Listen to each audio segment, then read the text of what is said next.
Welcome to Market Pulse.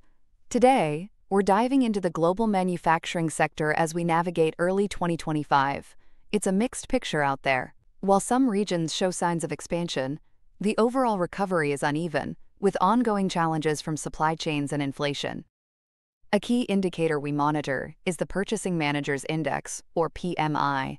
It's a composite index looking at new orders, output, employment, supplier deliveries, and inventory. A reading above 50 indicates expansion, while below 50 signals contraction.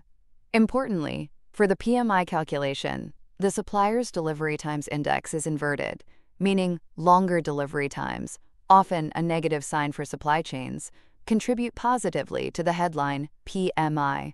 As of April 2025, the J.P. Morgan Global Manufacturing PMI dipped to 49.8 from 50.3 in March, indicating a slight worsening of business conditions. This followed a contraction at the end of 2024. Regional variations are significant. The United States saw its manufacturing PMI slip to 48.7 in April, a second month of contraction, hit by shrinking output and rising prices, with new export orders falling due to tariff disputes. Earlier, in February, the U.S. PMI had reached a 32-month high, partly due to advanced purchases ahead of anticipated price hikes. The Eurozone's factory output rose for the first time in 2 years in March, driven by improving domestic demand, though its overall manufacturing PMI remained in contraction in February, hitting a 2-year high. Developing Asia has shown resilience, with PMI data indicating continued expansion in most economies, driven by higher export orders from places like China and India. However, Japan's manufacturing PMI remained in contraction in February, and South Korea's also dipped due to weak domestic demand, though export orders grew. Canada saw growth for 4 successive months at the end of 2024, partly due to U.S. clients building inventory ahead of expected tariffs. But by March 2025, Canadian factory output fell sharply as export orders slumped.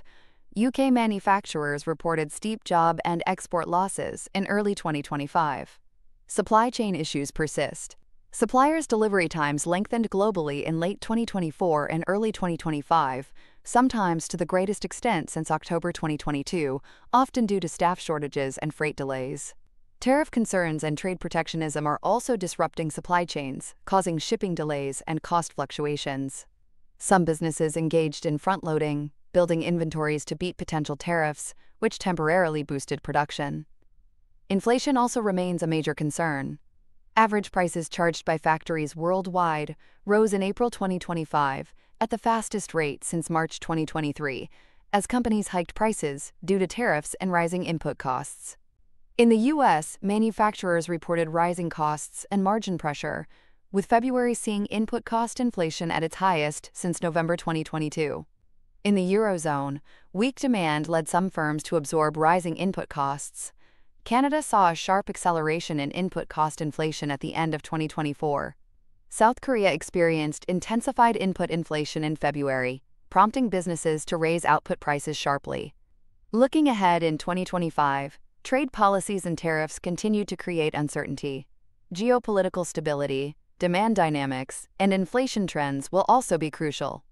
Business confidence has been affected, with the index of future output expectations plunging in April 2025 to its lowest since October 2022.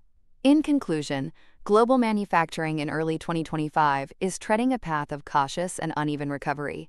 Navigating supply chain complexities and persistent inflationary pressures, exacerbated by trade uncertainties, will be the primary challenge. Monitoring PMI sub-indices will be key to understanding the evolving landscape.